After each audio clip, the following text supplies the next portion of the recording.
Hello everyone, and welcome back to another episode of Hyrule Chronicles for a few rupees more. I'm the storyteller Articulate T. This is our Legend of Zelda Pathfinder 2nd Edition campaign, and with me as always I have Crest Nether playing Leisha.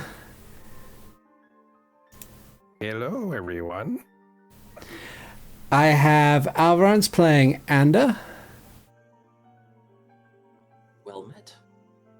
I have Robopart playing Melody. Anda and I are working on breaking free from this dimension. And I have Danny Cat playing Makoto. Hello. So, friends, what happened last time? Last time, Makoto had a clandestine meeting with none other than, I forgot her real name, so I'll go with her title, Impa. Because that one has more weight to it.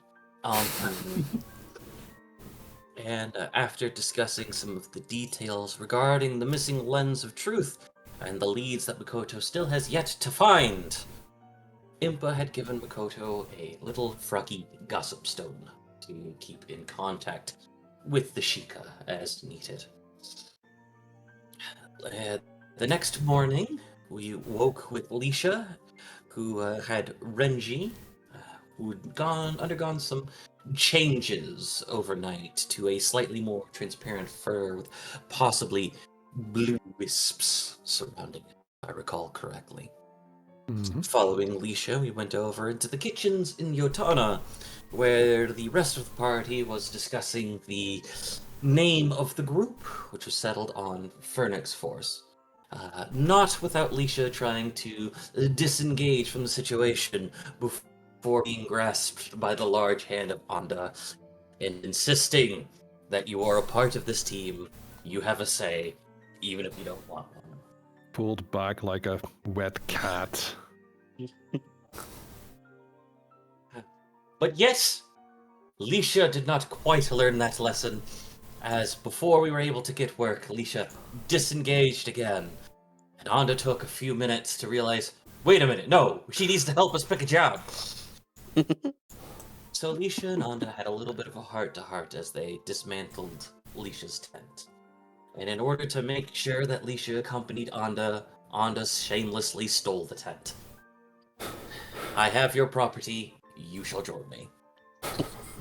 They got the 3 possible jobs from Frieza and discussed them at length on what to do, and decided that the cavalcade who's currently there could handle the one that is furthest away from the other 2 to make sure that things are done in a relatively reasonable amount of time, while Phoenix Force continued going to the other 2 jobs to get those finished.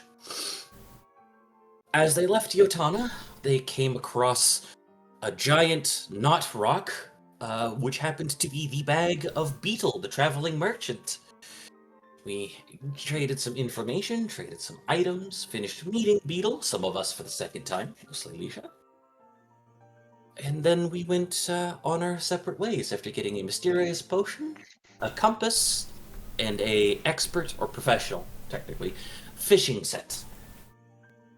As we continued... Yeah. We continued moving north, and when we reached the city of Ka Ordina, everyone tried to pounce on Anda as if he were a live piece of meat in a piranha field, which did not work because Anda is immune to such mercantile tactics. Not really, everyone was out there and kind of helped him get back. They went to the Traveler's Respite. I don't quite Trader's remember. Retreat? Yes, Trader's Retreat, that was it. Where they got some rooms for the night in varying ways. Leisha, Melody, and Anda sharing a room, and Makoto finding some company for the night. And that is where we left off. Okay. So, I believe... Also, Danny, have that hero point. I still got 2. Oh my god. Fine. Hell yeah. Let's see.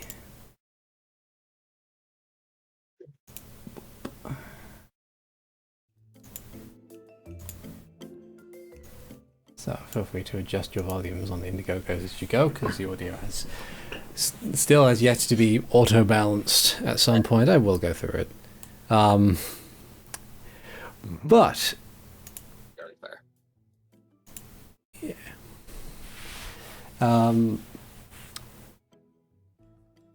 So, yes, you have had a lovely night, as best as one could.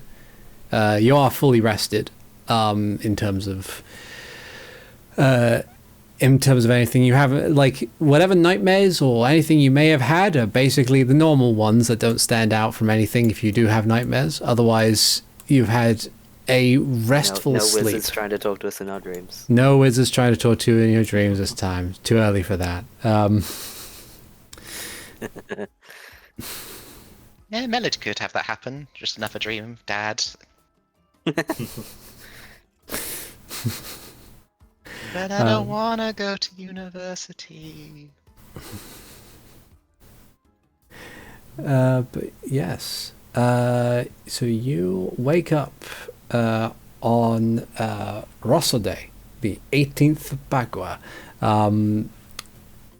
You can hear the light pitter-patter of rain upon the window as you look outside and find that there is the slightest hint of fog. Not necessarily too thick. You can, you are in the middle of a very busy city, so a lot of it is kind of dissipated for the most part, at least in this area. But you can see that there is a subtle mist along with the rain. Thankfully, as you wake up, it is still fairly quiet this early in the morning. You have yet to be pounced upon by any merchants. But as you... Now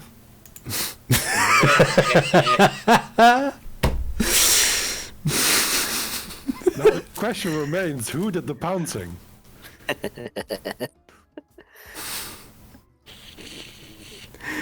Is that too much detail for Twitch? No, it's fine. That's okay. You're good. I think the I think question after this is who gets the hero point for that joke. And I think that's Makoto would Danny. have encouraged the other person to do the bounce. Ah, okay. Yeah. And I'm currently full on hero points now, so. Ah, okay. I was gonna say if that wasn't Twitch TOS applicable, then I could point to the ever-growing list of VTubers in certain circles who have said worse things in more explicit detail. Yeah. Oh yeah. But I'm just less familiar with those rules. that's fine. It's all good. But yes, so what do y'all do first thing in the morning? Make sure everyone's up for breakfast. Okay. I believe Melody and Leisha were sharing a room. I believe So, Melody and Leisha were sharing a room. They were taking the beds, and Anda was curled up in a ball next to the fire. Okay. Yeah, you'd probably notice that Leisha is up very early. They are basically doing their morning routine, which is like get dressed, do a little bit of play with Renji, and then pretty much before anyone it's the goal before anyone notices, sneak downstairs for some breakfast to kind of leave the city for a moment, catch some air, and then go back. Okay. Before we head on to that one,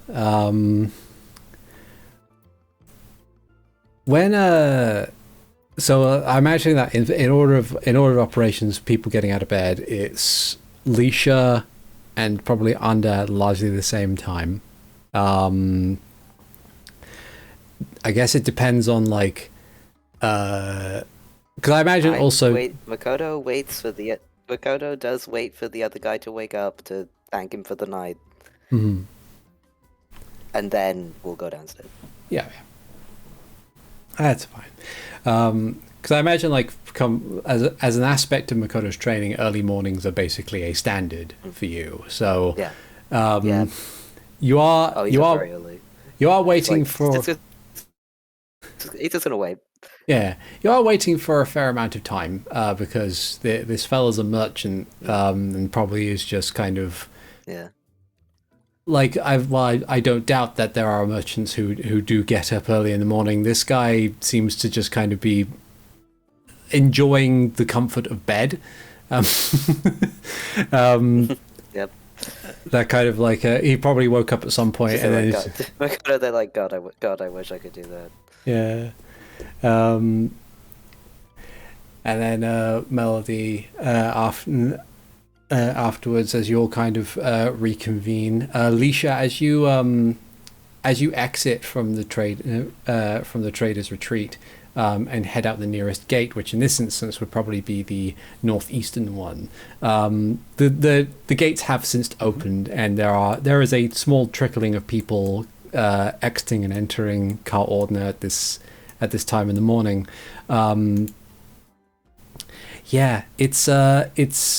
It's fairly chilly. Not terribly cold, but it is a little on the chilly side.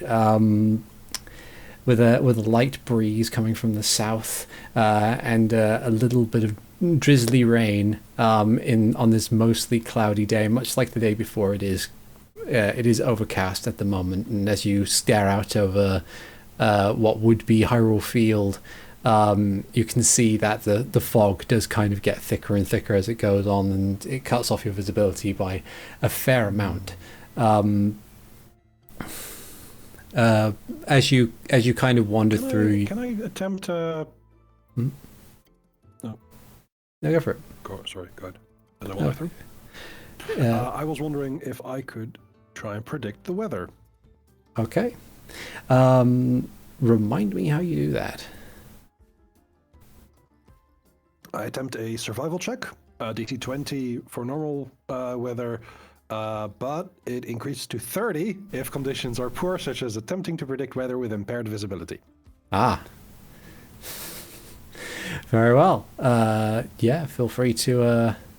Feel free to make that check. I'd say the fog, while not terribly thick, is still thick enough to impact you. So I'm going to say take a -2 circumstance penalty with the rain on hand, and we'll see how you fare. Okay. In that case.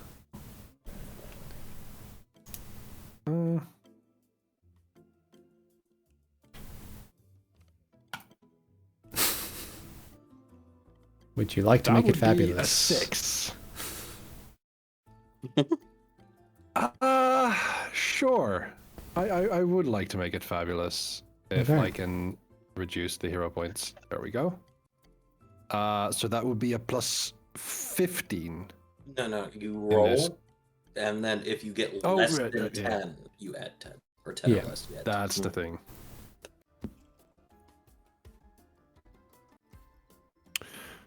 Okay. Like that. So that is a 24. That's better. It is a little difficult at first to see and kind of get a grasp on it. The reduced visibility from the fog and the rain has not been terribly helpful. But as you kind of just check for all the signs and kind of get a feel for the weather, you can tell that you don't think that the rain's going to be going away anytime soon. In fact, if you're going to put a bet on it, you'd say it's probably going to get colder and probably a bit more, and the rain's probably going to like increase in intensity. So it's the weather's going to decline, unfortunately. Oh, okay. What Lisha's going to do is they're going to take the cloak from their Dark Lady disguise, kind of like turn it over to have the outside in, and put that on as a cloak so that it is warm but not recognizable as one of their disguises. Okay. And probably head back inside for some warmth. Yeah. Yeah, you head back inside as you're kind of wandered out and wandered back in. You do see like folks setting up their stalls early in the morning. They give kind of an assessing look to not just you but to everyone who passes by to see whether or not they are someone who would be interested in their wares. But it is far too early, and it is far too.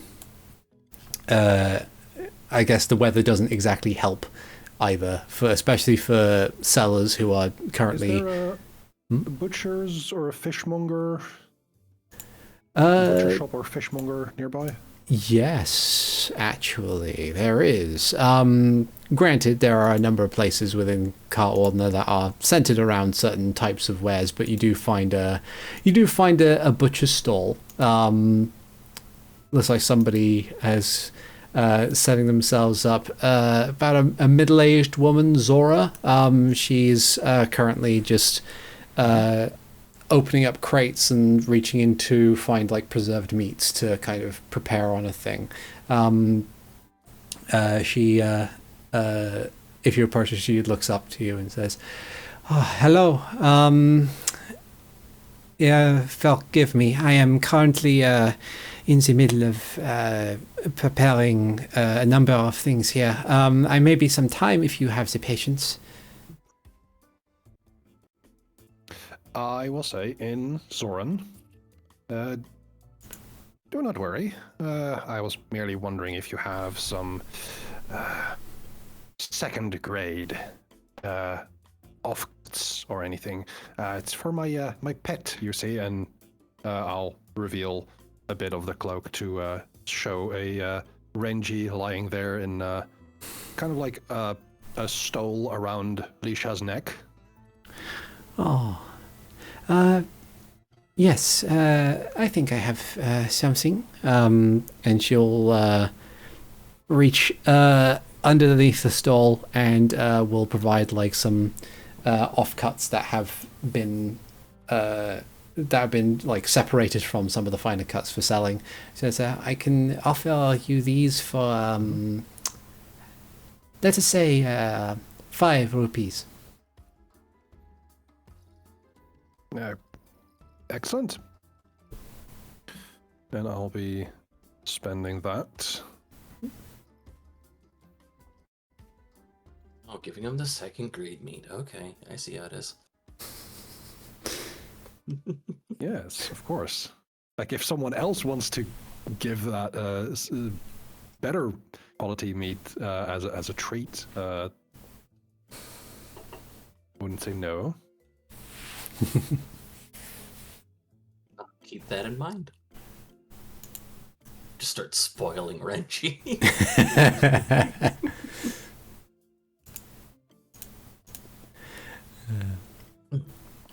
And with like, I'm assuming it's like in some sort of like old butcher's paper or anything. Yeah. Just a handful of fish offal and guts. And Yeah. it's just like giving Renji it as I travel back. Not really caring for anyone's like looks or opinions. Understood. Yeah, it doesn't take you too long to get back to the Trader's Retreat. Yeah. You enter inside. You see Skellig, the older Mini Blinn, already behind the bar. Not on top of it this time, just kind of sitting on a stool behind it as he's checking over something in a notepad and scribbling something out with a pencil. You see your companions have arisen and are downstairs. Makoto, the trader, we'll call him Cecil, has like finally roused himself from bed. He seems almost kind of taken aback by how like polite and cordial you are, in terms of like one night stand sort of things. And he's thankful for You it. didn't even steal my decoy wallet. If he does comment on that, Makoto would say, "If I wanted to steal your money, you would never have seen me." You know, fair.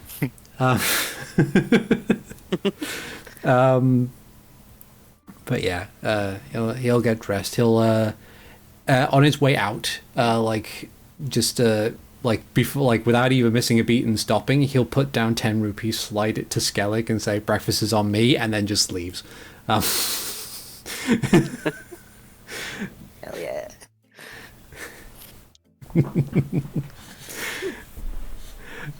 Yeah. Do big strides. I walk down to join the other guys. Like, hey, what's up? Morning. No. Hey, just sitting there thinking about it last night before I went to bed. Yep. Anyone good with animals? Because I'm not. Check my skills. Nature, isn't it? Yeah, I'm okay with Nature- them. Like, I'm alright, I'm alright. Driving a wagon is driving lore DC 15, nature DC 15 to DC 25, depending on the pulling creature. I mean, it'll be a horse build for that shit, so it'll be fine. I Yeah, could maybe try my because, hand like- at it. We could take it in turns. Excellent. You guys are driving. Okay. Fine.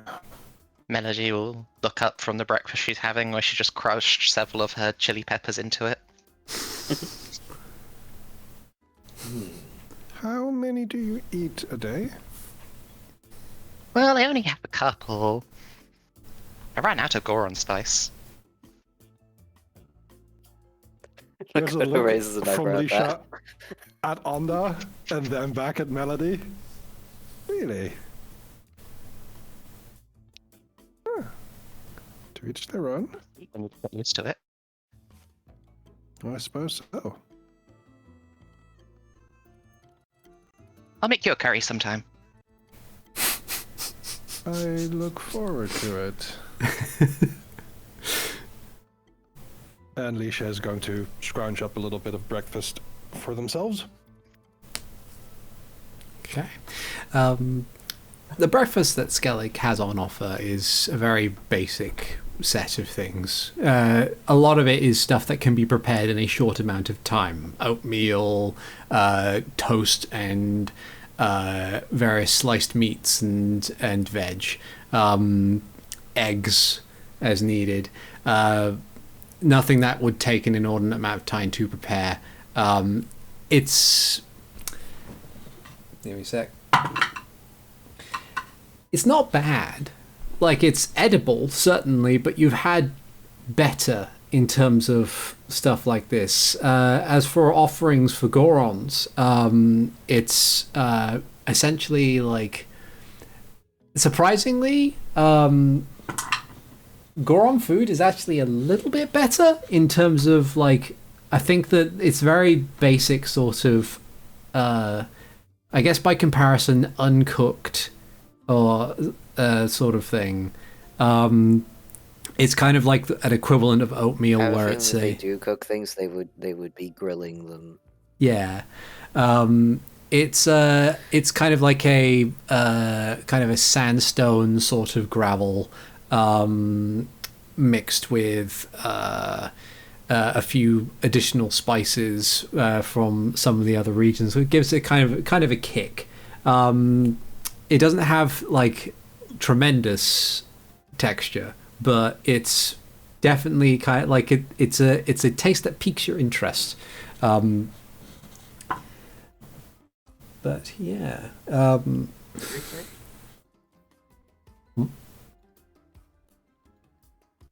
Well, very fair. But yeah. But yeah, as you finish your breakfast and things start getting a bit more chaotic, as people start waking up and making their way downstairs. There's a procession of people waiting in a line to hand in their keys and prepare for the journey on out, while a new set of individuals turn up and will take any available spaces that they can. You can almost see like the busy aspect of the day begin in earnest in real time. Like it's not like a kind of it doesn't creep up on you. It's just there's just people very swiftly arriving. And Skellig, after he sees the line, looks up from his notes, just rolls his eyes, closes the book, puts it to one side, stands on the counter and begins going through the people waiting to check out. But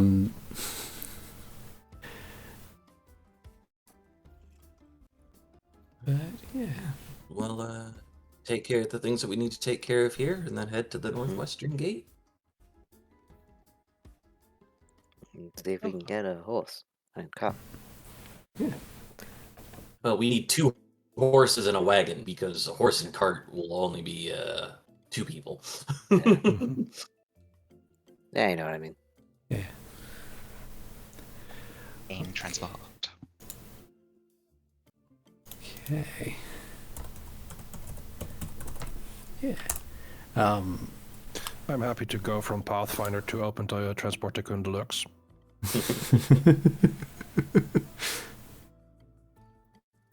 Very different system. Oh yeah, absolutely. Okay. So, heading back out into the streets of Kalordna, after you've spent a bit of time waiting to hand your keys back in, the process after you get to Skellig is actually fairly quickly sorted. He'll kind of take the keys, inspect them, see that they're his, kind of nod, you've already paid. So he's just kind of like, well, thank you kindly. We'd be happy to have you again. I can't stay to have a chat. Got a lot to get through. Yeah, have a good day. Next! And just kind of like gesture the people on. I would like to, as he's just before he's getting to the next customer, I would like to just go, just a little thing, and I'll cast Ghost Sound to increase the sound of my voice and have some faint, ghostly whispers around me, and in the most dreadful voice that I can imagine, I will say, "Your company and your business here will be blessed. Thank you."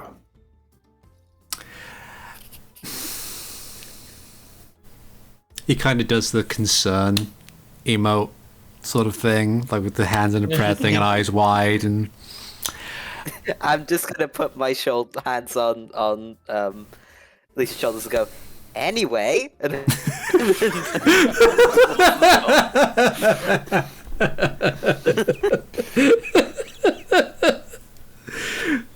Poor Skellig. I was trying to make him crap himself. Yeah, I think it worked.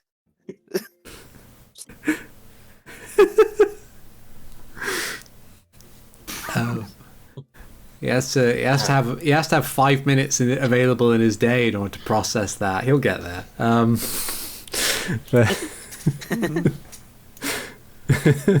looking forward to next time we meet him. But yes, so you head back out into Carl. Makoto, like, what do you mean I'm bad too? I didn't make that much noise.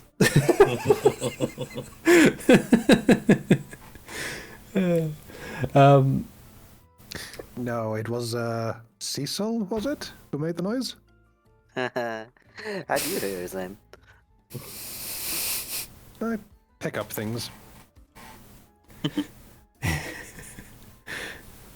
Wasn't paying Um, attention. I can't tell you if she was like leaning against the wall listening.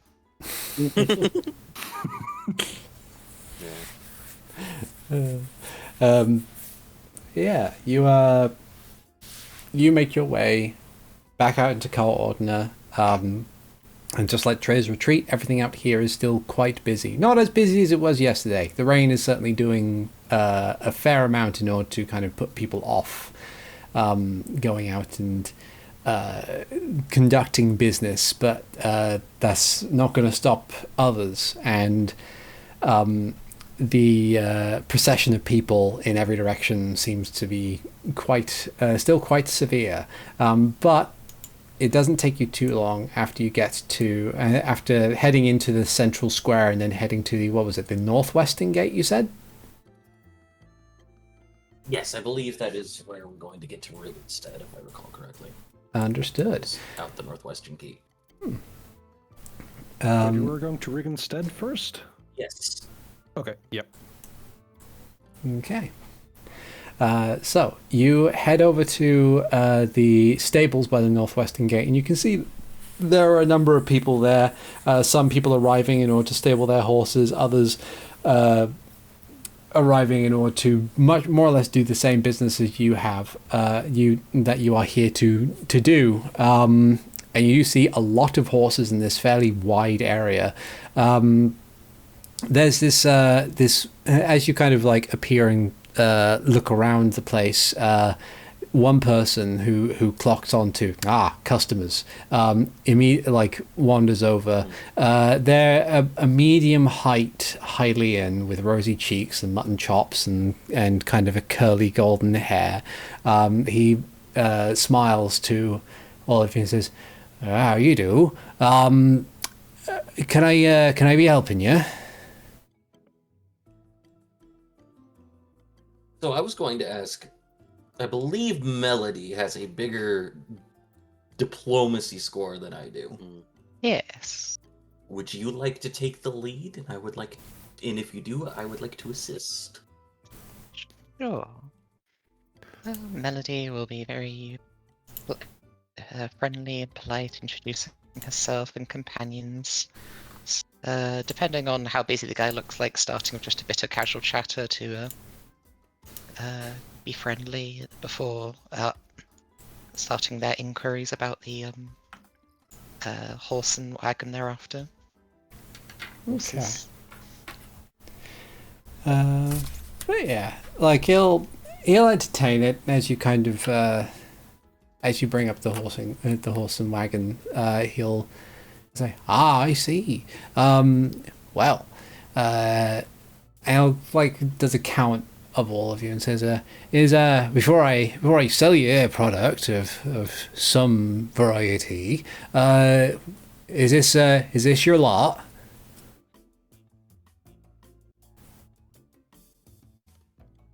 Lot?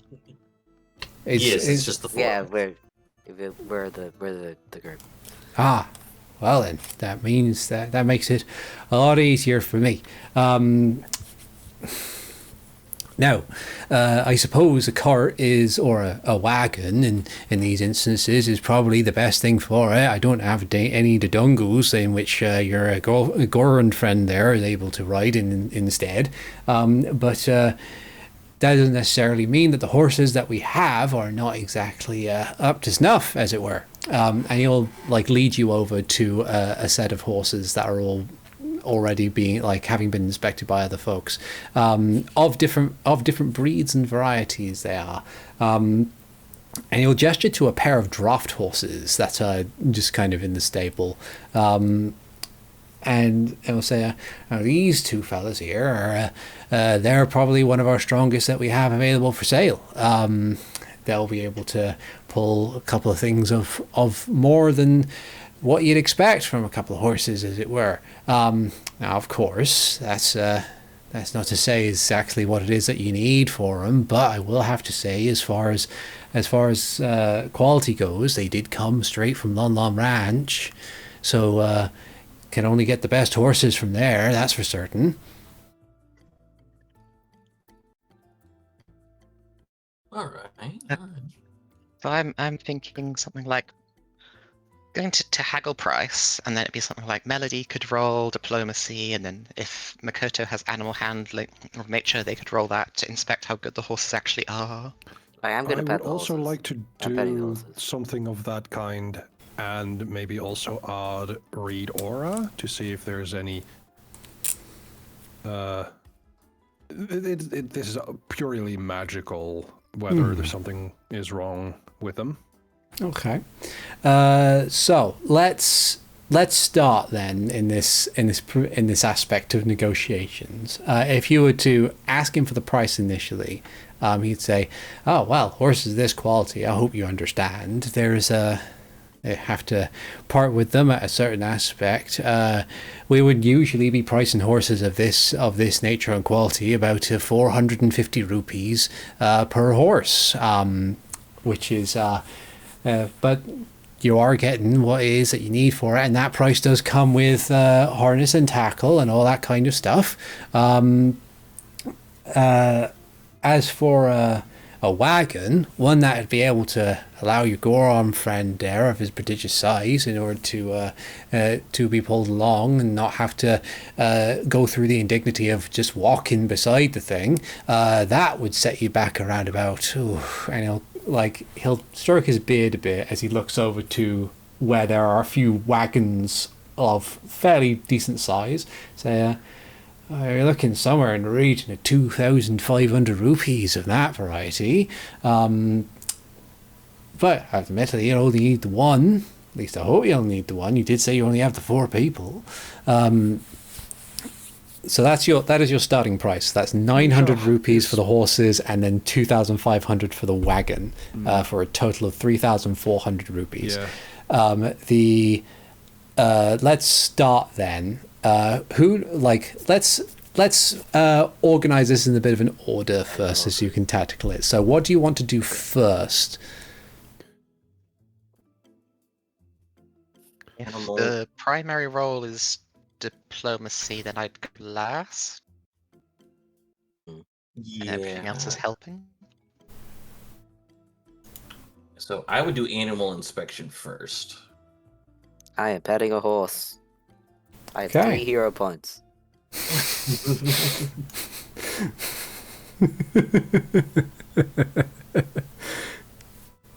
I don't need them. You do not need them. You don't need them. Okay. Inspecting the horses. Now, the horses in question are, they are healthy creatures. They are definitely of a draft horse type of breed. They are not, as far as you can tell, like inspecting them a little more closely, they don't appear to have been 100% broken, or like 100% desensitized. While they seem to be standing like to attention and unmoving in the aspect of a large crowd, someone drops something off in a nearby area, and one of them just kind of like adjusts its footing a bit and like moves back slightly. That's something that you'd probably have to spend some time trying to train them out of. Makoto would just ask, like, either of these seen combat at all? Combat? No, these are service animals. While I know that the roads out there are fairly dangerous, they only have the amount of training as needed in order to pick a direction and go if any danger comes up.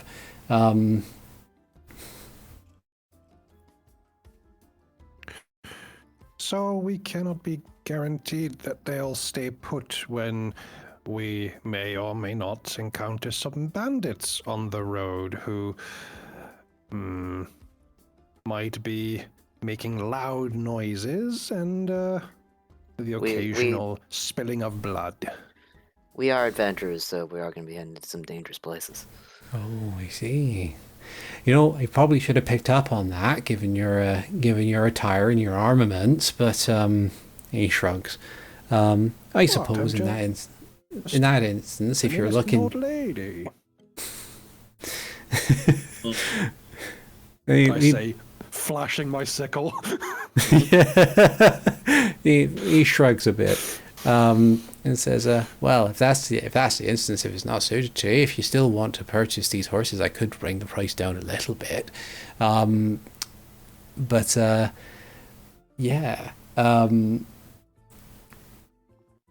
As far as like as far as he explains it, like if pressed further, he will say that the not every horse that goes on the road is typically like expressly designed with the expectation that it's going to be heading into combat. It's mostly just for the sake of like it is there to pull a thing or carry a person, and that's kind of it. Combat specific training, like being able to coordinate with a mounted rider who is running into combat or something along those lines is Yeah, Makoto was more asking if they had like encountered any combat before, not if they had been trained for it. yeah. As far as the seller says, he doesn't believe so.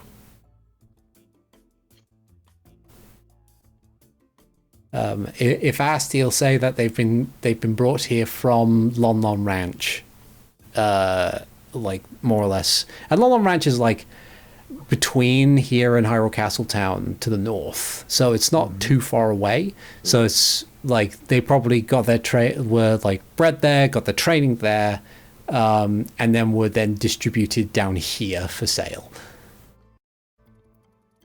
If I remember correctly, we were given some amount of money for horses and wagons, weren't we? 800 rupees. Ah. Which is not that much. But still would offset the price a bit.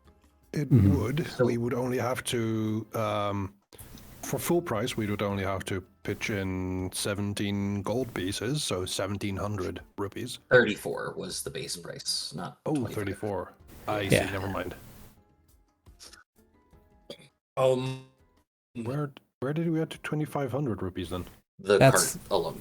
Yeah, so a cart is 800, a wagon is 2,500. Right. I kind of lean into Anda and I say, I am not very good with lying. People tend to like see through them very easily. We're not lying. We're just negotiating. Yeah, we're making sure we get horses that work for us. The other thing about it is, to be perfectly honest, to be upfront with everybody here, we're just doing a quick circle from here to Rigglinstead, through Castletown, and back down here. How'd you feel about renting the horses for a few days? We just come back and able to return them to you. Well, I Horses suppose and that wagon, of course. that would be agreeable, though I'd have to still take something as form of collateral in case, as you said, you just mentioned you're adventurers and you get yourselves into some dangerous aspects. That does come with a not a guarantee that they'll come back. Understandable. I don't have any collateral. Can we... I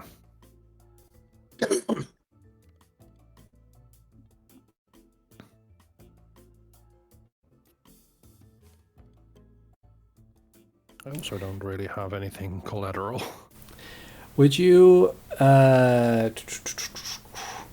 Like, let's I can give money. That's the one thing. let's do I don't know it if the this fancy fishing tackle I bought would be enough.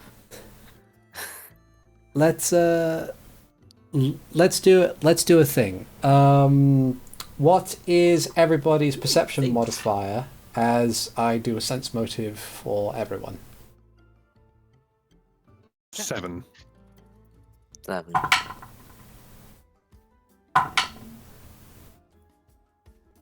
2. 8.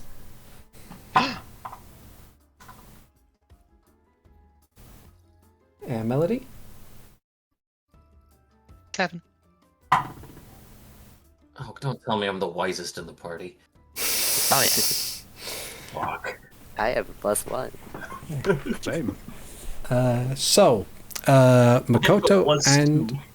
Under. Do you think a wise person would do the shit Makoto's doing?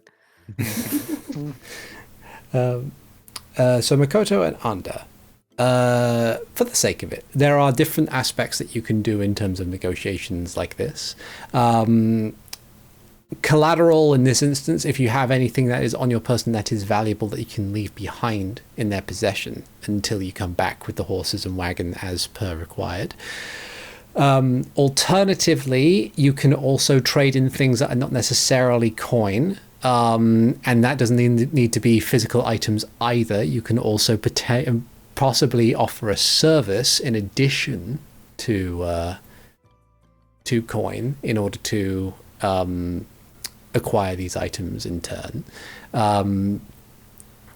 After all, you are at the northwestern gate, and said services needn't be with the person in turn. You could, if you wanted to, go back into Car Ordner and ask if anybody needed a delivery done, and if they can foot the bill on part of the horse and cart, that might help with the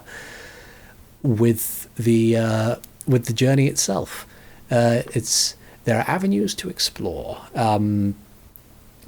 I would say, in terms of like, if you have valuable items that you have on your person that you could trade, it would take some negotiating in order to do that. But if you wanted to use the fancy fishing tackle, but if you wanted to keep a hold of it, I'd perfectly understand that too.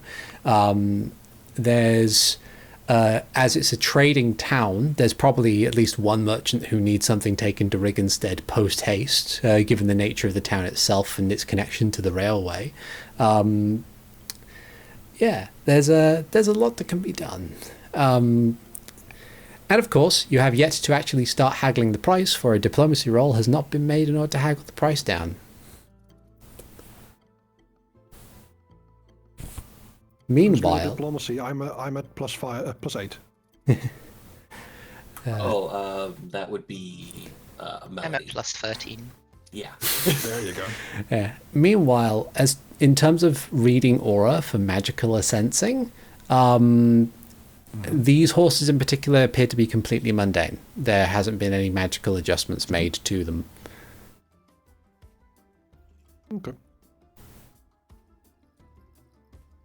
Okay. Good to know regardless. All right. So we can continue haggling. I think if that's the case, Melody and I could stay here and do that. We're used to kind of getting around some things. If you guys want to try to see if you can get somebody to help foot us some of the bill for a delivery to Rig instead. I also have rations for regular food that I was holding on in case you guys ran out. And I have a repair kit that I could put up. Because I really appreciate it, Leisha. You do have the ability to mend my things. Oh, we'll go around and ask for some jobs to do. Sure, you All right. something. And otherwise, I'm happy to put the bill on buying it outright and maybe selling it off later. Yeah, I'll also help with that. Oh, man. Okay. Well, let's see if we can get somebody to give us a hand on a delivery to Rig instead. Yep. That way we save more money. All right, Melody. Let's go to war. And let's just turn back to the guy and start haggling. Okay. All right. So let's start with Team Find a Sponsor. Give for me a your choice. You can either do diplomacy in order to start talking to people immediately and asking if they would care for a sponsored, like, protected cargo delivery off the cuff. You can use society in order to kind of gain a sense of the people around you as the direction you need to go to. Or you can give me a perception to kind of just stand and deliberately watch. I'm going to perceive. Okay. At 15. Okay. Interesting. Leisha, did you also want to roll? I can definitely do that. In this case, would it be a perception check or something else? It was perception, diplomacy or society? Yeah. In that case, I am going to go with diplomacy. I'm slightly better at it, being trained.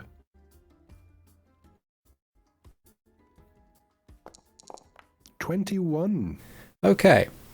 So, as you head back out into the crowds and start talking with people, it's with a 15. While you do pick up a couple of interesting rumors and whatnot in and around the place, it's difficult to hear over the cacophony of people, even with the smaller crowds by comparison to the day before. However, Alicia, with your diplomacy, as you directly talk to people, you find that not many folks are like looking for an immediate delivery to the northwest of Rigenstead until you encounter one particular thing. You find yourselves... Cecil. Hey. Hi. You find yourselves standing just outside a particularly fancy-looking shop. This large building appears to be like covered in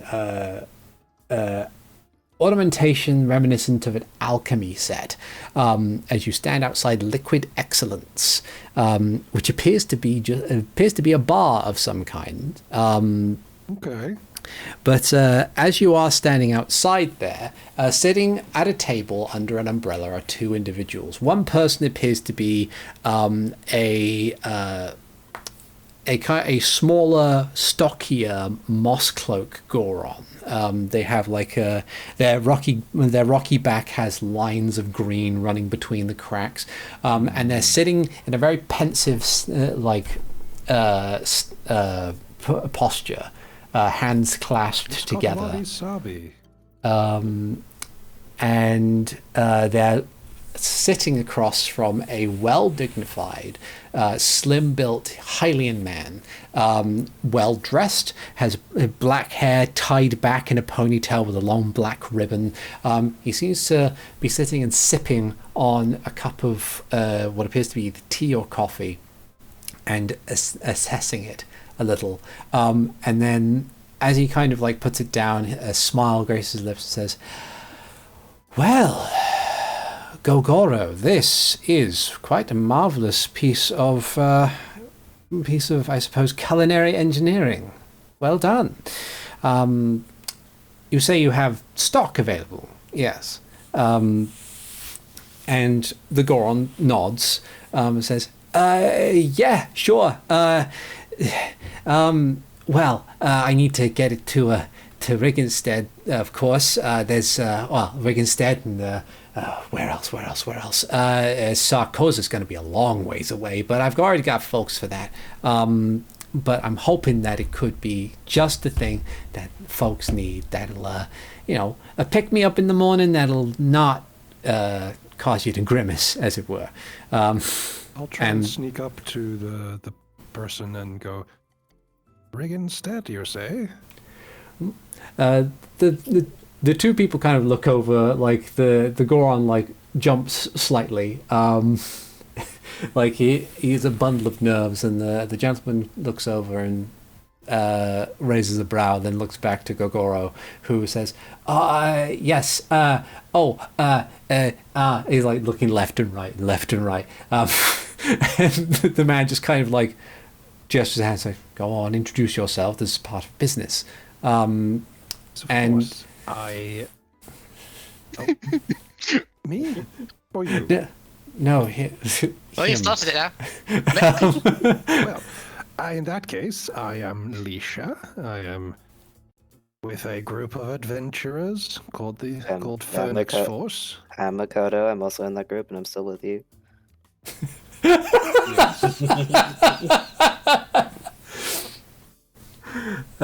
Yes, Makoto is one of the members of Phoenix Force, and we are traveling to Rigenstead this morning. Mm-hmm. Gotta get there to deal with the job. And we got room on a wagon to carry some stuff if you happen to have stuff that needs carried.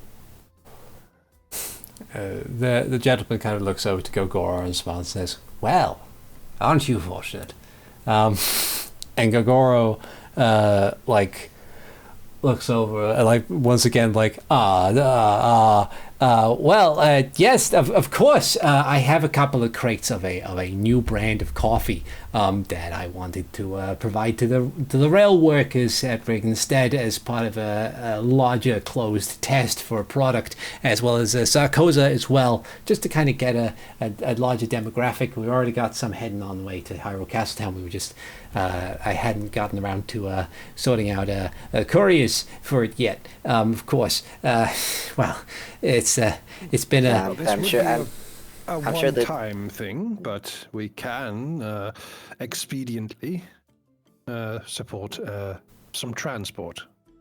And to also protect said cargo from danger, because we happen to be course. very combat capable. Oh, I'm sure those train crews would love to try something that isn't rail grinders. Was that the bad coffee? I can't remember. If that was- yeah, that was the basic run of the mill. It has caffeine. Thumbs up.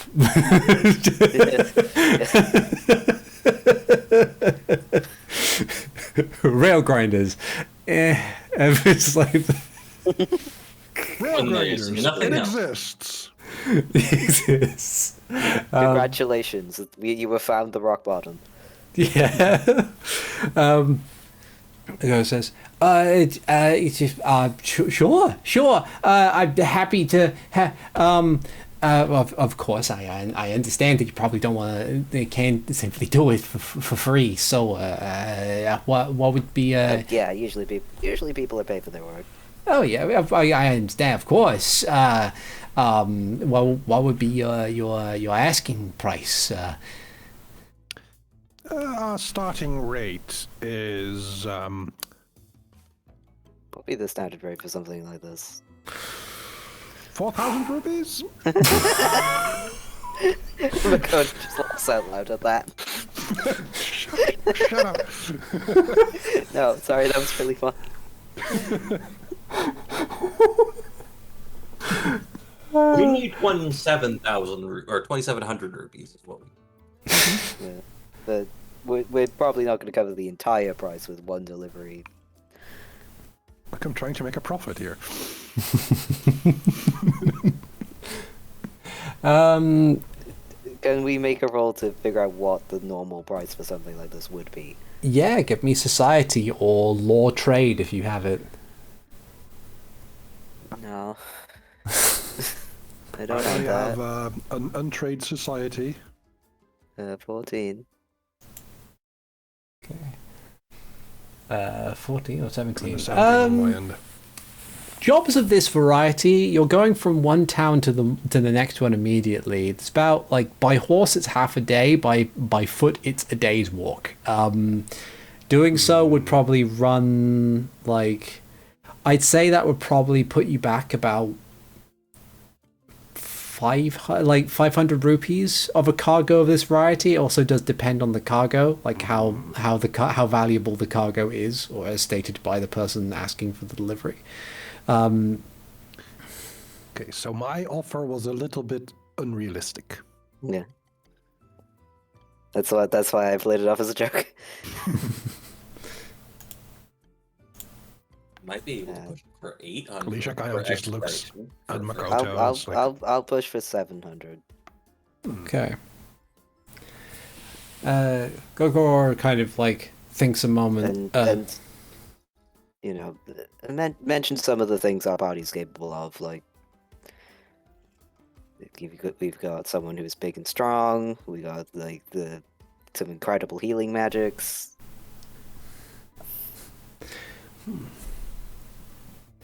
And we're doing it today? Yeah, we're doing it right now. Oh. Like- He'll kind of like look through. Expedited shipping. He'll look through the pouch of stuff that he has, and like his expression falls a bit. It says, with all the effort to get to this point, I don't think I have the funds for that. At which point, like, the gentleman across the table from him kind of raises their hand and says, "Now, I would be willing to go in on this as part of an investment thing, of course, if I might be able to, say, at least for the interim, maybe have some branding rights to this coffee of yours, because I think you are onto a winner here, and it would be a shame to see it fall to the wayside because of a logistical error." And the Goron looks up with genuine disbelief, and it's like, "Are you sure? It's positive. Just make sure that whatever name that you do decide on it after the end of the day, we could have it to be presented by my business, and that doesn't even need to be for the whole time. Like, when you've gotten onto your feet, we can rediscuss a contract of that variety, if that is okay."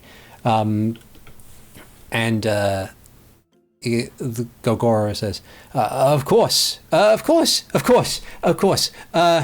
700, yeah." And it looks to the two of you for confirmation. Is nod. Okay.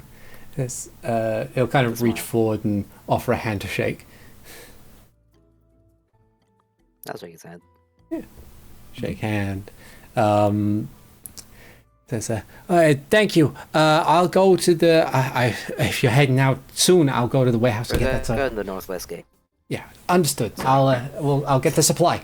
He'll hop up and kind of like very expediently walk away as the other gentleman kind of stands up. He like pulls an umbrella from like just off the wall and like puts it up and holds it up and says, Nice to meet you too, Mr. "Oh, forgive me. Kagoro, was it? No, that's the Doron. That would be the Goron friend. Vincent Crowd. Pleasure to meet you." And I'll hold out a handshake. Vaguely familiar name. We did hear about him, and Your reputation precedes you. Well, I must say I am flattered by that. But I just enjoy the aspect of business around here. But I will not hold you up any longer. After all, I do have my own appointments to take care of in turn.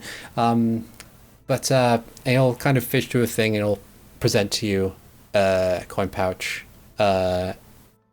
He won't take any offense if you quickly check it and inspect how much is in there. There is 800 in there. Okay.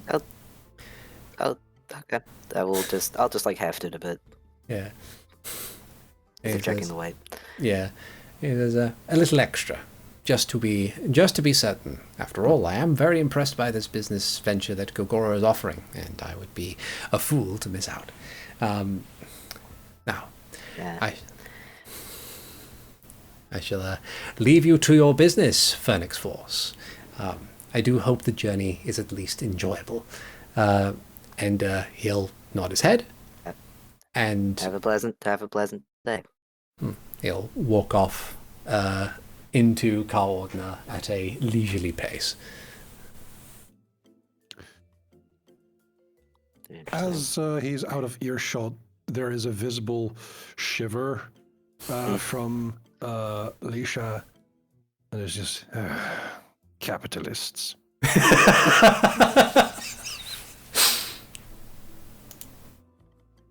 Well, it's better to pay him back. Just I suppose so. throw the pouch up and catch it, and then walk back towards the gate. Yeah. And Lisha is going to be counting out their own rupees to see like what the difference is that they need to make up, and 1900. that is something that Lisha could I'll possibly also be helping with that. pay by their lonesome, but yeah. Okay. Meanwhile, back with the stable. So, with the information that you two now have on hand, you can attempt to diplomacize this gentleman in terms of lowering the price. diplomacize him into the ground.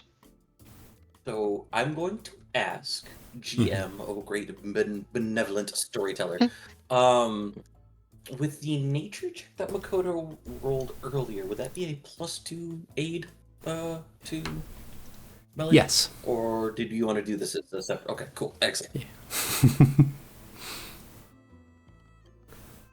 And you get more than one help to. So the bonus types, you have status, circumstance, and item bonus. If you can only get one of each. Yeah. Okay. Yeah. Only one. Like with stuff in Zion, we can only get like scale from one of each thing.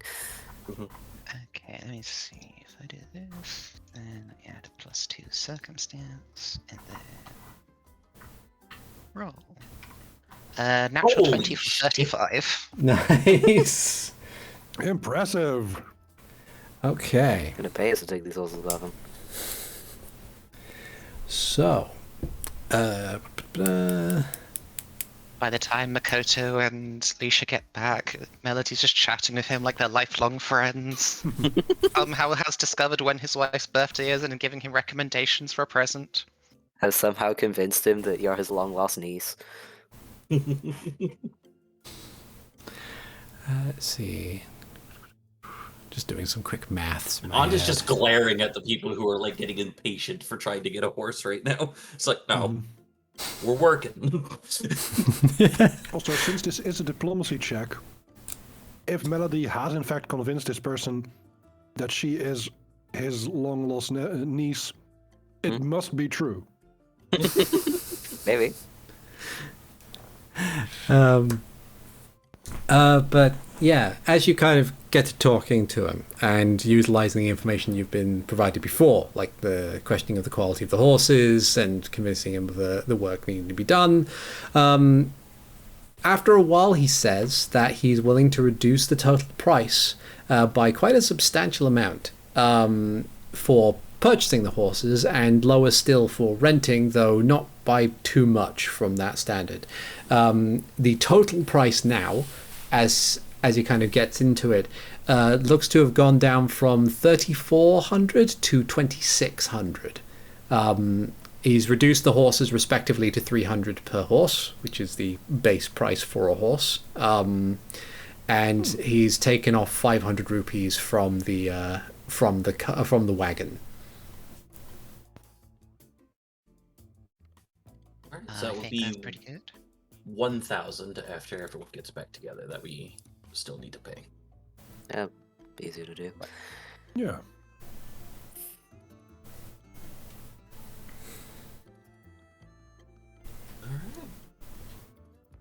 And is he still willing to take items? Yeah, if you can, that would require further checks afterwards, depending on the item and how like you position it. But by all means, because like you've reduced the price now, you then need to convince him that the items you're giving him are worth what you would be wanting to sell them to him for, effectively. Yeah, I'll give it a shot. I'll just be like, you got some wagons here, you've got some, horseshoes, you've got all these different things. Might want to fix them up rather than paying someone else to do it, and I'll pull out a repair kit. I'm aiming for market price of 200 rupees, but I'll settle for 100 if that's okay. Okay. I mean, rather than giving him your repair kit, you could offer to do some repairs. That is a chance, and that is lower than my diplomacy. And Leisha does have mending, which does what my repair kit would do, just over a little more time.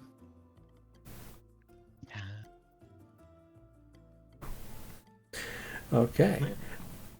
If that's the case, as you kind of like want to present this repair kit to him, he looks over the wagons and the horseshoe, collection of horseshoes, and says, "Well, we might need we might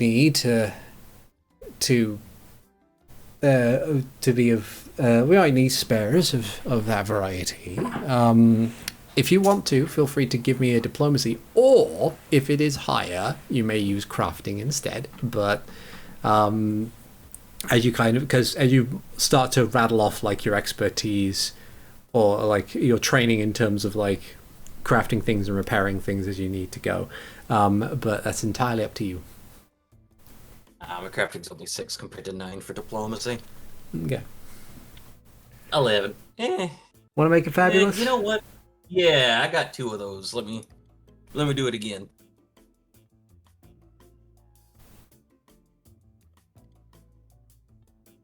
That is 27. Nice. Yeah.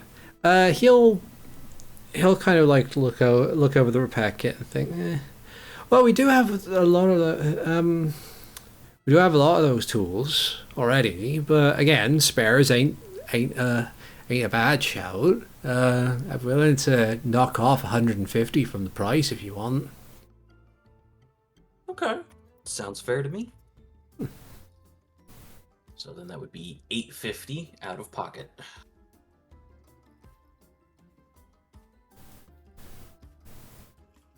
Who would like to pay what? I'll pitch in 250. I got confused how much of this was being paid by the original money. Only 800 of the original money. That's Okay. all that we have for it, so. I'm willing to put 500 in. So that would leave 100 left if my calculations are correct. Yep. Alright. Do you want to do it or do you want me to do it, Melody? Either or. I can pay. I would That's prefer that. I know someone is saving for armor, so My gear's expensive, I'm sorry. which is I want to try and pay a bigger cut of it in order to spare the person who's saving for armor. Let's see, I'll pay 1 money. 1 money. Excellent. Oh, buddy. Okay. So after an hour or two of tense negotiations and the return of Makoto and Lisha with sponsorship money, you have successfully acquired 2 horses and a wagon, and true to their word, they do provide the bridle and tack and all that kind of stuff in order to properly like have those horses pull that wagon, and it also comes with enough feed for the horses for roughly I'd say a week or so. So it's like supplemented with like just grass and stuff. yeah, but yeah. As everything gets sorted, an hour or so later, Gogoro comes back with a couple of helpers with crates of Rolling Rocks coffee. As they're working on it, the name is currently work in progress. But hastily it's that brackets WIP. Yeah, scrawled in like. Melody will introduce herself to him in Goron. Ah. He'll have a pleasant, very energetic conversation with you as things are being loaded up. You can also see like scrawled hastily on the side of these crates next to the actual printed like title of Rolling Rocks Coffee, work in progress, is in brackets as presented by Crowd General Concern. But How much does your coffee go for? I'd like to try some. we were going to be going for about 3 rupees a can. Okay. Did you say can? Yeah. Yeah, a can of like the beans. Oh.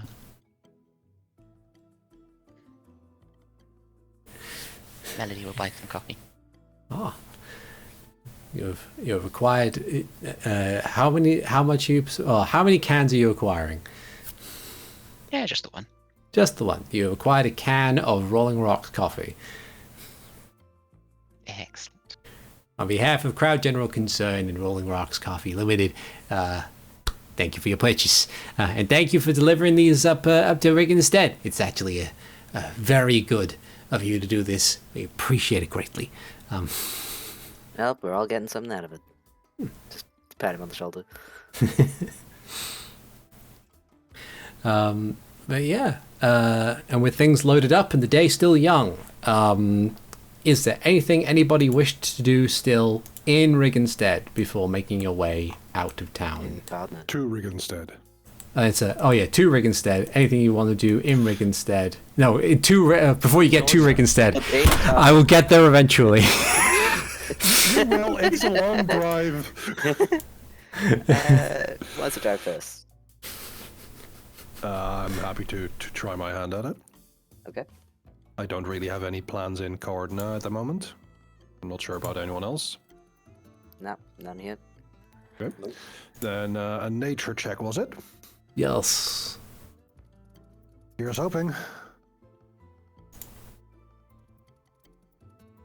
Yes. 25. Possibly. 25. So clambering into the cart, or the wagon, and making your way through. The horses are a little, maybe the tiniest bit stubborn, having to familiarize themselves with new people, but eventually they pay attention to commands, and you are on your way to Riggins. You will get there, chances are, before the sun even begins to start setting. Though you can't see because of the clouds, but that's fine. I'll be using ghost sound for the commands, simply because Alicia doesn't want to raise their voice, and to make it certain that the horses hear them. Yeah. This is not the creepy ghostly sounds, but more the just auditory illusion. Yeah. Presume we got a delivery the person that we could deliver this to, because yes, it was not mentioned. They mentioned that this is throw out the coffee at the gate. They mentioned that you'd need to speak to the rail master because this is specifically like they want to market Rolling Rocks as kind of a workman's coffee, something that that rail grind. They're basically trying to go into direct competition with rail grinders, which is granted like. As far as like a coffee startup is concerned, while the coffee is superior, it's basically like an indie developer going up against a massive AAA like company. It's basically like a one person dev team taking on Square Enix, more or less, like directly declaring war on them. It's I mean, Rail Grinders does have great marketing. Rail Grinders, it exists. Yeah. It's one of the coffees of all time. Yeah. So basically, the idea is that you'll be able to. They want to sell it to the same demographic that made Rail Grinders as profitable as it was, which is to just the common man, the common blue collar worker who is able to like have coffee for the purpose of energizing themselves, but also not have to spend like an hour or so during the morning retching. So it's like. Having to drink the worst swill they've ever had. Yeah. That gives you the smoking condition. Gross. Yeah. The second slogan they tried to make work was "Water's better."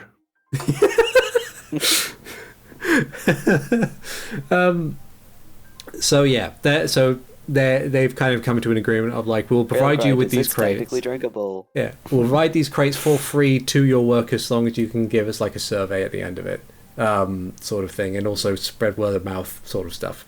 So they've just said, speak to the rail master when you get to Riggins, and they'll take the stuff off your hands. In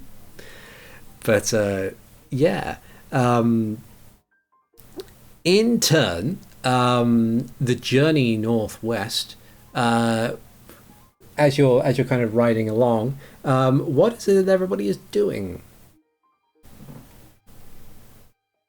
Melody is in the wagon trying to brew this coffee. Okay. It's like, are you like? I imagine like when you say cook through this coffee, you're basically like, you're going through the proper process of making a cup of coffee. In my head, I just imagine you just tear open the can, pour water in it, and use a magic to heat the can with the beans in it without actually crushing them in any capacity.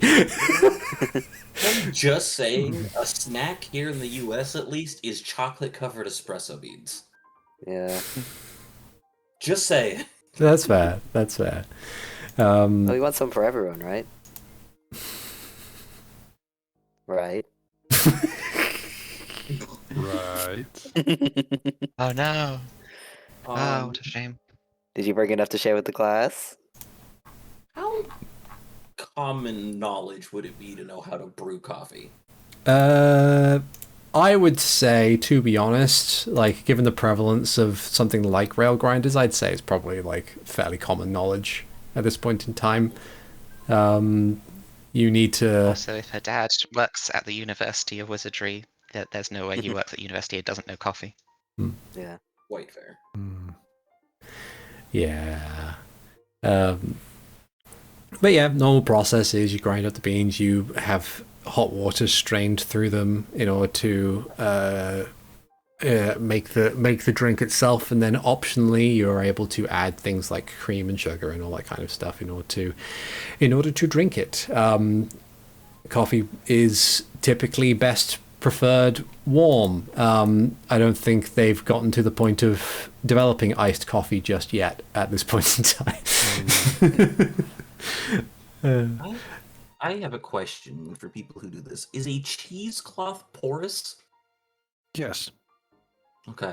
Yeah, So yeah. yeah, I think like Anda would just be like, all right, so here's what you're gonna do. You're gonna take some of your water, you're gonna heat that up, which I know you can do with your fire magic, and just kind of like grind the beans if Anda needs to by hand in the cheesecloth, and then just kind of strain it through that since I don't have cookware.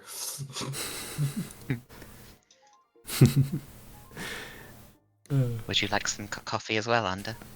Yeah, sure, why not? Okay. Can After I have some? Yes. Thank you. I think Lisha will mostly keep an eye on the road, see Hyrule fields passing by. Just lean over and like hold the coffee next to her face. What about it?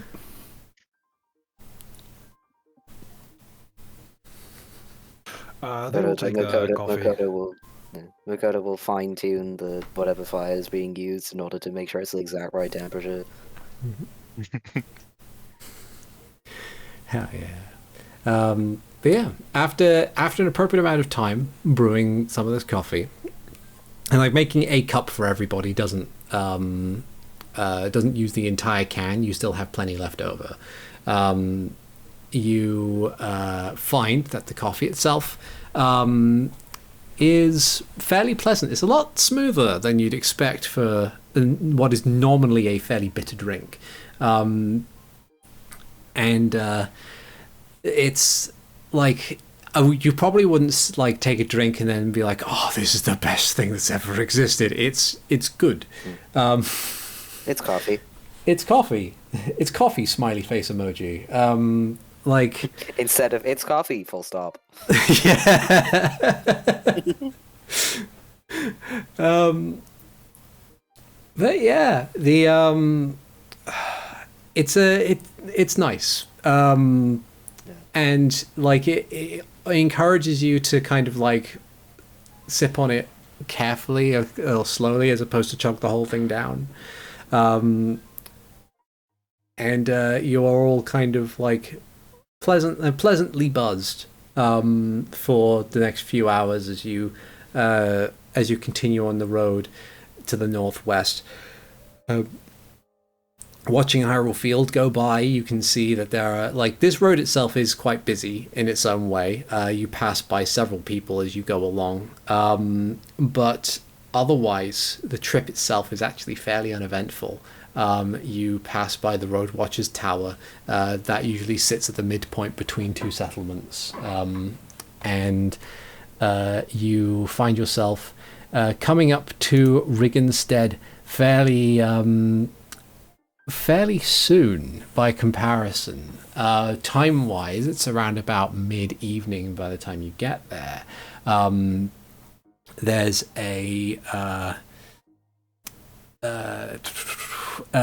There's quite a few people coming in and out of town at this point in time. Usually, like, this time of day is the time when people arrive or leave for as they've made their journeys onwards.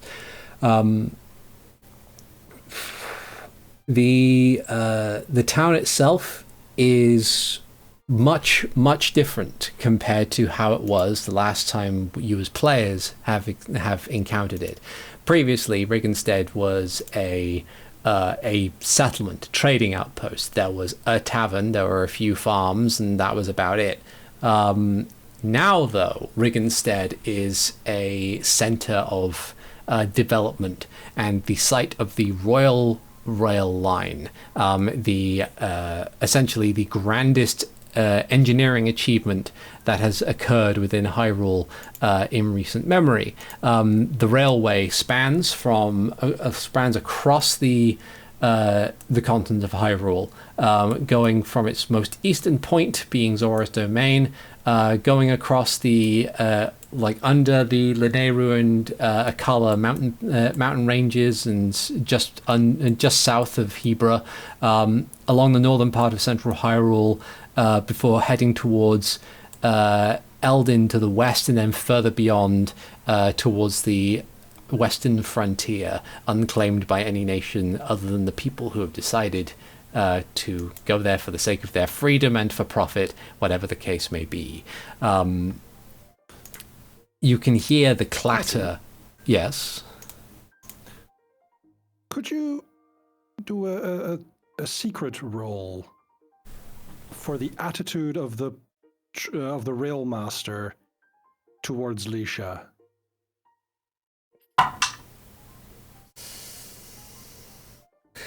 Have they met a couple of times before? Lisha has at least snuck onto the train once. And he knows this, right? The way you caught. No, that's the question. but did you get caught though? That is the question. I think that's what the role should be for. What's your stealth modifier? Secret stealth +2. Retroactive. I can do that if you'd want, Artie. Well, I've already rolled the dice. Okay. Ooh. Okay, here's what I would like to do. Sure. I'm going to roll another set of, because I want to keep the roll I've got here. I'm going to keep, but I'm going to roll another set of die. I'm going to roll percentile die. I would like you to call high or low, and if you are correct, I will have that roll be for the Railmaster's perception. If you are incorrect, it will be your stealth. Oh. And you don't get to know whether it's a high or low number. Mm-hmm. Oh. In fact, no, I'll change it. Okay. If you call it correctly, you get to choose which one it is. Okay. So, I have now rolled the percentile die, high or low.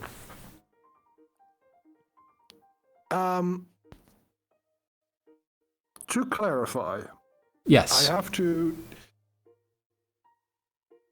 to call whether what you just rolled What is I high just or low, or do I have to The percentile.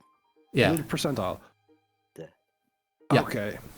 I'm saying high. Okay.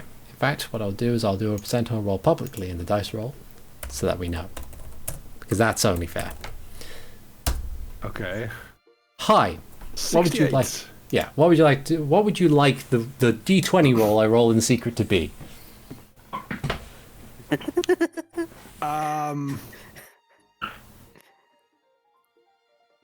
So their attitude or my stealth? That's The roll is either their perception or your stealth. Their perception. Okay. Are you sure you wish to go with that? I'm going to open this door, and it's going to have a goat in it. Do you want to change the door?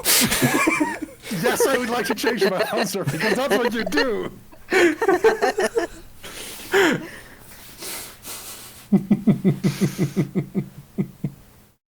Okay, it's my stealth then. Okay.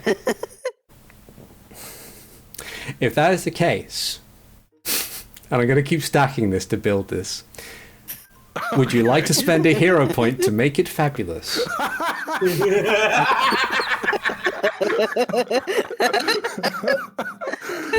No. Okay. Understood. It was a 3.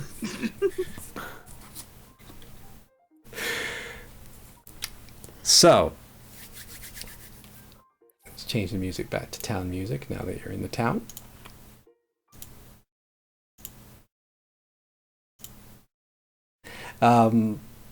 So as you enter in, you can see that there is a lot of people coming and going, and you hear the clatter and the sharp whistle of one of the trains as it departs from the station and heads westward towards Final Flame, the next stop on the line in Eldin. Even from here, as you kind of begin to approach and go through the streets in order to get to the rail station itself, you can see that... where's my ring and step map? You can see that there is a large crowd of people just kind of standing and watching as the train goes by. You can see the column of steam trail off to the southwest along the rail line. As you do, it doesn't take you long before you get to the rail station itself, this immense building that sits among a lot of these different spaces. It is also quite well guarded, at least from the entrances and things. There are a few guards there with spears in hand, keeping an eye on folks as they enter or leave. You can see there are a number of people there who are either just as part of groups, just kind of excitedly talking to each other, others with various different bits of travel wear and like suitcases and stuff that are either walking away from the station.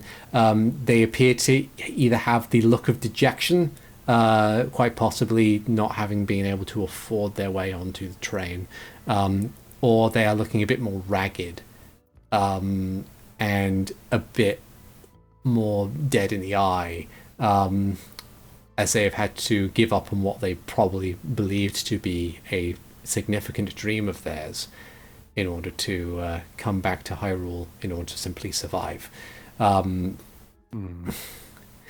As you get there, and you have this horse and cart, unfortunately, like, that's one of the more difficult aspects. There are ramps and things that will allow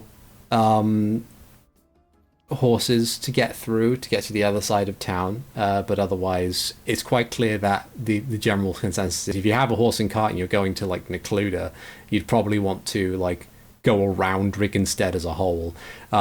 So a guard does kind of look over and raises an eyebrow as you approach with this horse and cart, these horses and this wagon of considerable size in most instances, and kind of wanders over to you, says, good evening. It's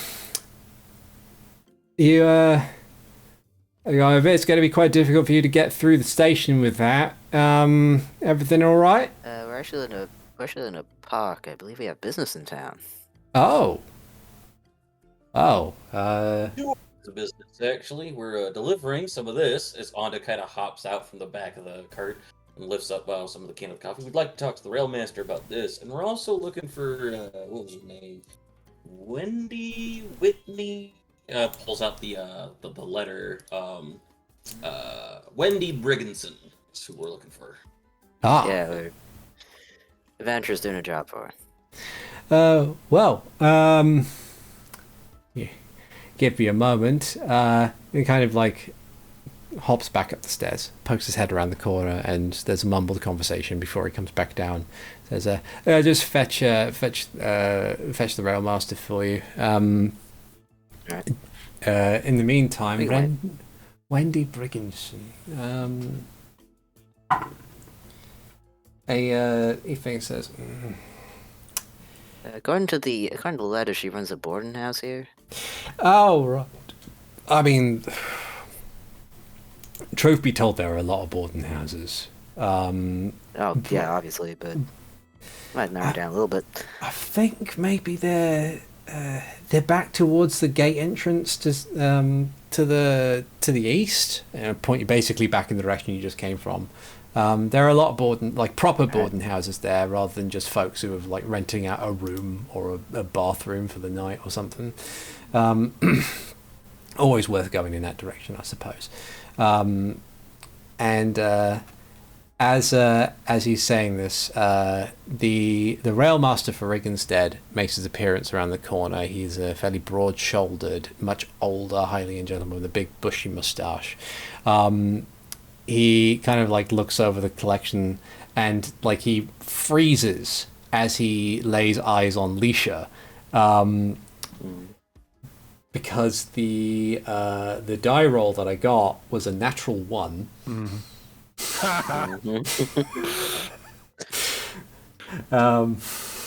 wouldn't have had any other way. Yeah. Well, like in my perceived backstory, Yeah. Leisha got onto that train. Yeah. The railmaster must have seen them Yes. this way. Yeah. There may have been a cheeky wave. Yeah. Reason kind of he squints. Leisha does nothing, but then waves.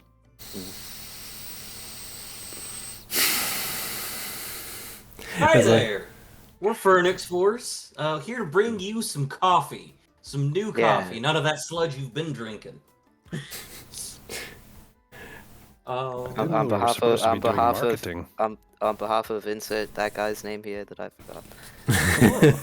Gogoro, that was it. I remember the Goro bit, but not the first bit. And the whatever crowd's business name is. Crowd general concerns. Right. Okay. Yeah. I remember. Yes, Have of course. Any coffee left? Do you have any coffee left over from the quote-unquote pot we made with or Melody made? I'm sure you do. I can Yeah. heat it up real quick. I can heat it up real quick. Yeah. You want to give him let him try it? Sure. Get some into a cup and hand it out. Take it. Go drink. I mean, that's pretty good.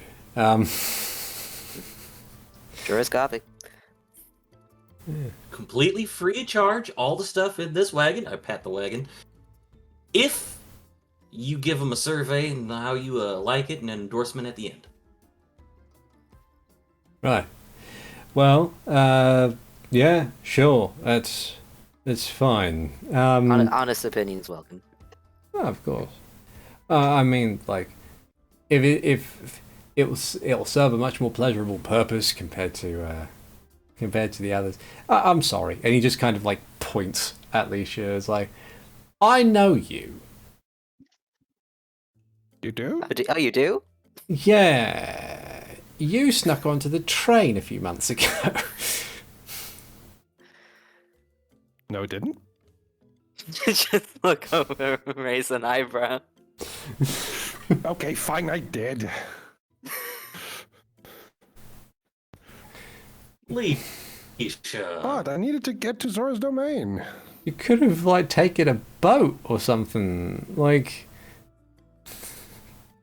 Do you know how long that takes?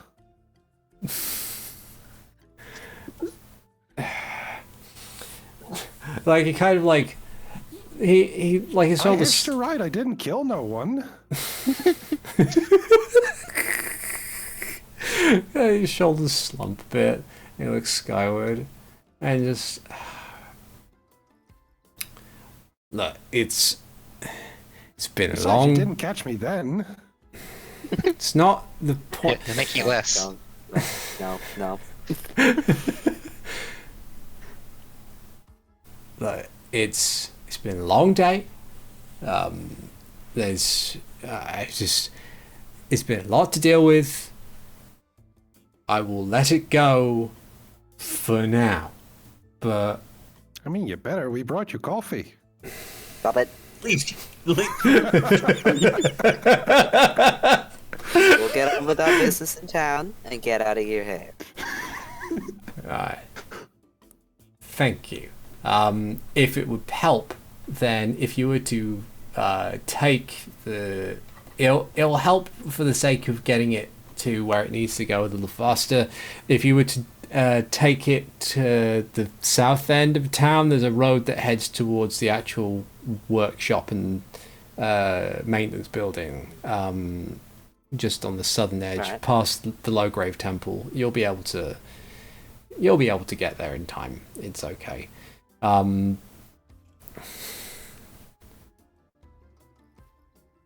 Thank you very much. Yeah, he'll hand you back the coffee cup. We will go now and get out of your field of view right now. Thank you. I'm really sorry. I know you want us out of your hair, but I do just want to ask. You wouldn't happen to know where Wendy Brigginson lives, would you? Not clearly sorry. All right, thank you. Have a good rest of your day, Leisha. Let's turn the card. Let's go.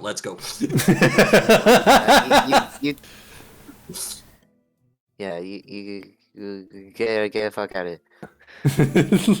When we're out of earshot, it's like, I don't know what your problem is. I thought that went well. Alicia, please don't deliberately antagonize people who we are trying to be nice to. They're all in the service of a company. Who cares about that? Because even though they are in service of a company, no matter how much we may feel about said companies, they have the power, because of that company, to make our lives harder. What if part of our objective here takes us into the train? What if we need the Will train it? later? Will we? I don't know. You seem to need it to get to Zora's domain before we all work together. That was on my pilgrimage. I think it's generally a better idea to just not piss people off if you don't have to. Okay, I'm not going to antagonize this any further, Mhm. but it would be so in character and so bad for Alicia to say, "Well, you're you're antagonizing me." That's the thing. You can But say no. that. I have a response for it. No, I think Alicia is feeling like, okay, my time is close to running out here, so let's see if we can get through this task, and then we'll part ways, or whatever. That's fine then. But I've already spent money, and I want to recoup that. Yeah. Okay. So as you make your way down south through the roads past the Lowgrave Temple, and along the southern part, you do see a large stone building that is like there are several signs on the way to it that basically says personnel only, authorized personnel only.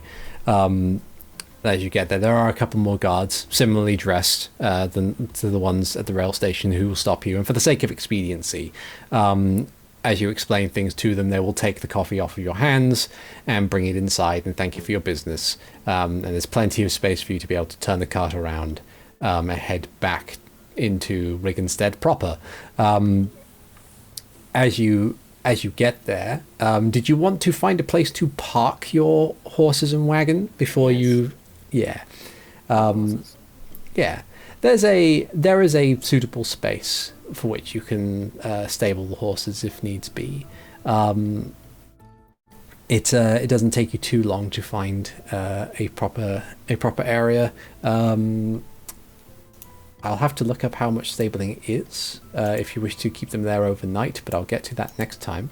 It won't cost you anything to park them there for now, at the very least. But as you kind of are going, give me a society or a diplomacy check to... Probably a diplomacy check is probably a bit better, to find where Wendy Brigginson may be. Ooh, I have a perk for that, I think. Oh. Or a feat. I can track down targets with the help of locals using diplomacy or society. Ah.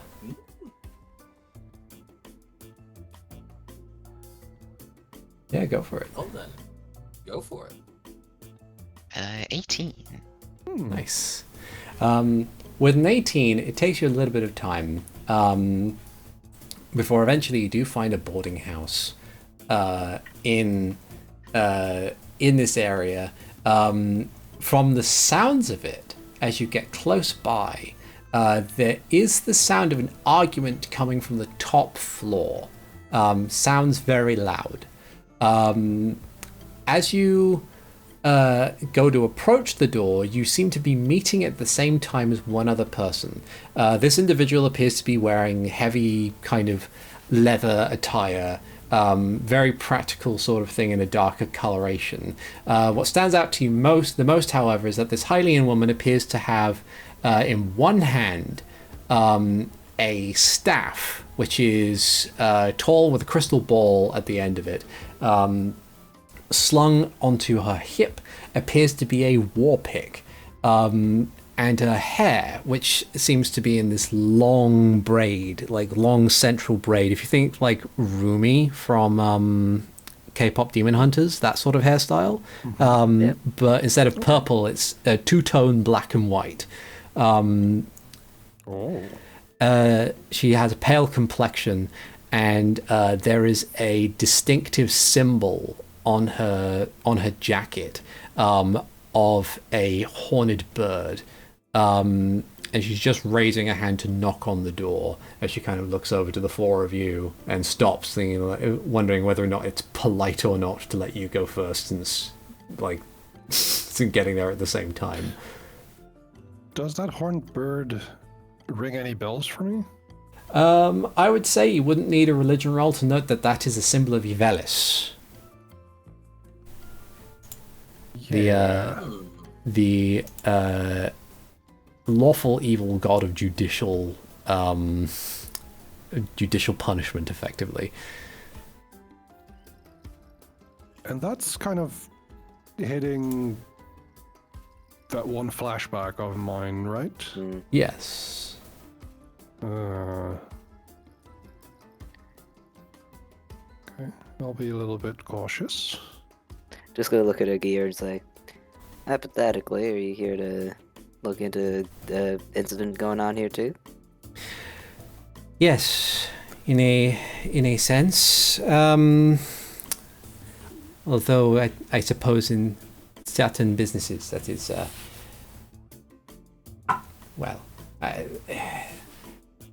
it kind of like looks over the four of you, seeing that you are basically like, you're not uniformed, you're but half of you are armed, or at least very visibly armed. Chic. Yeah, adventure chic. Says if it changes her attitude towards us, I haven't stated it, but any time that we travel, my aura is on, so she would know I'm a follower of Din. Okay. She kind of like nods appreciatively, and says,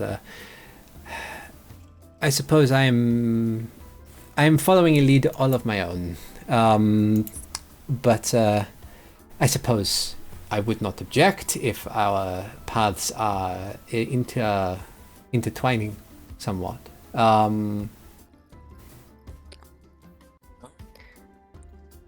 Dasher has a own turret, usually, so. And you said that there was arguing coming from upstairs? Yes. Let's go see what the yelling's about. Not gonna lie. I was lock on the door loud enough to be heard over the yelling. Yeah, it's just me knocking like at normal volume, and then suddenly, just above me, your fist comes in and goes bam, bam, bam.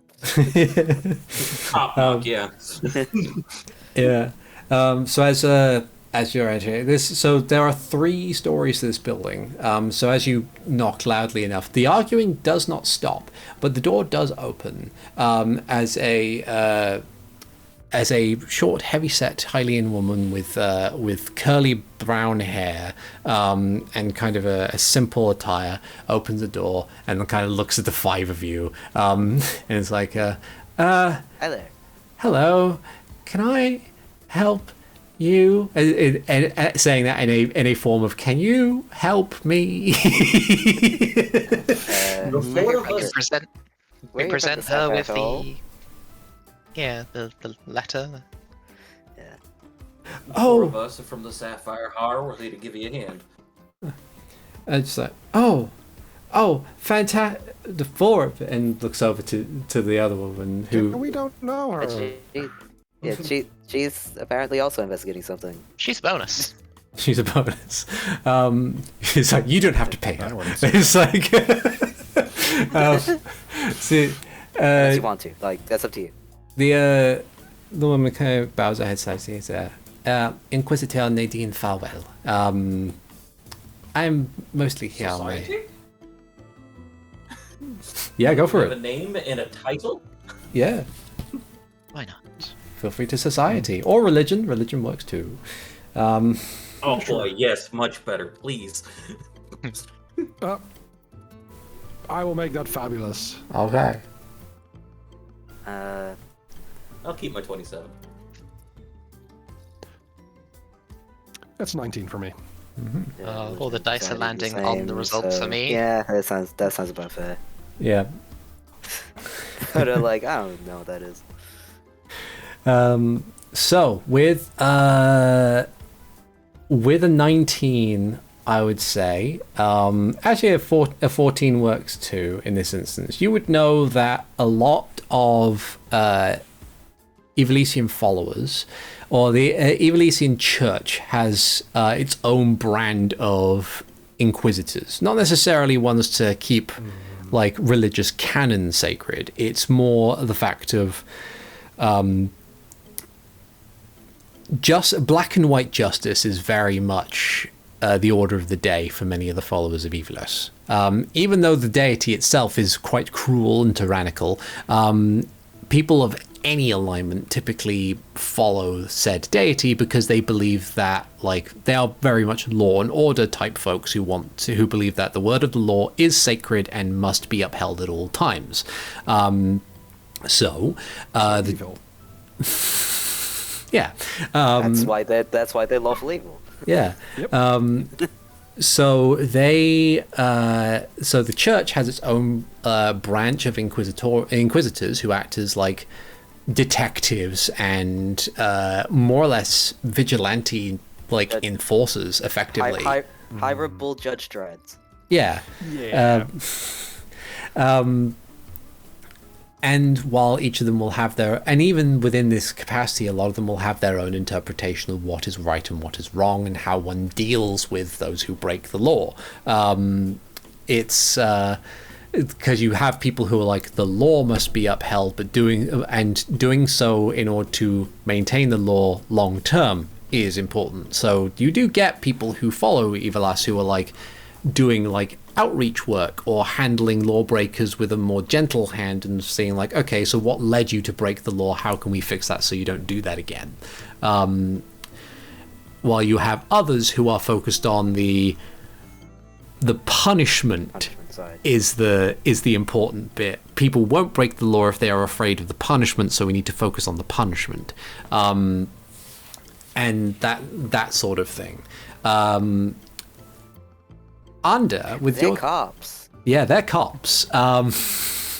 With your 27, you get that much information and a bit more. You know that the inquisitorial aspect of the Evilesian Church is quite scary. while you do have people who like are low-ranking inquisitors who will basically have whatever skills they have on hand and will work with local authority because they feel they need to, there are people of much higher echelons who are effectively outfitted as soldiers. Nadine here is kind of an example of this. The staff she has is clearly magical, because why would you be carrying that sort of thing if it wasn't? It's very bulky and doesn't go with the rest of her attire. But she is also clearly armed with a war pick, something that is designed to punch through heavy armor. She is prepared. And typically being considered a official full rank inquisitor who can wear the badge requires lengthy amounts of training and a full religious dedication. You know that there are certain other aspects that kind of go through like leadership of the Evilesian Church too. One of those being the person who is in charge of all these inquisitors, who is currently High Inquisitor or Lord Inquisitor Ambrose, who is basically in charge of all of them and directs most of the different directions, or like directs their movements around, like in larger scale and scope.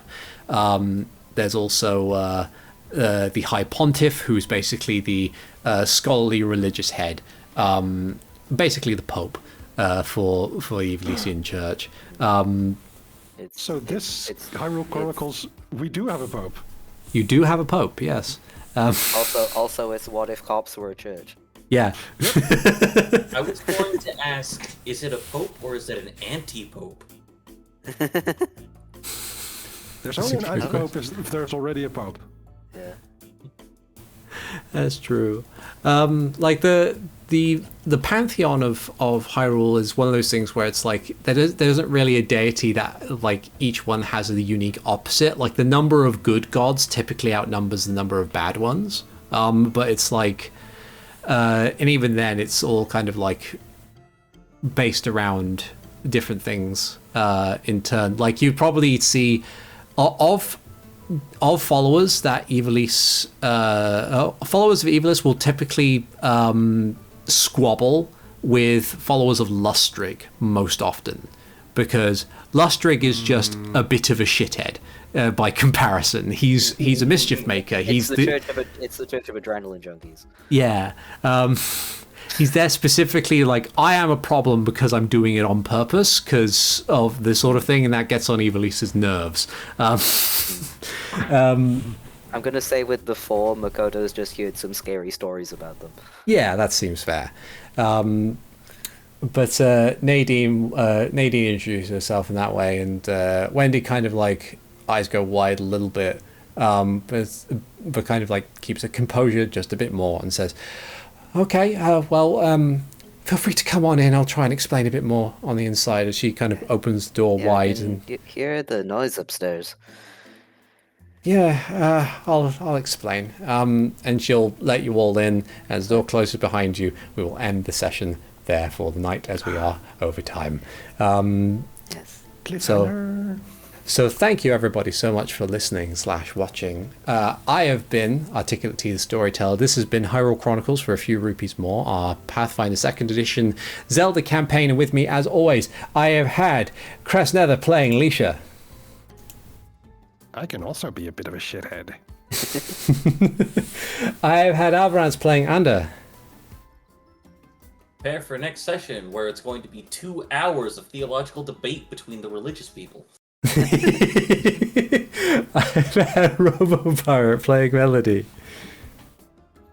It's a shame I probably won't make it back in time for his wife's birthday. I've had Danny Cat playing Makoto. And also 2 hours of Makoto barely tolerating hanging around with a cop. Yep. I will see you guys next time. Take care, everybody. Bye-bye now. Bye. Bye. Bye-bye.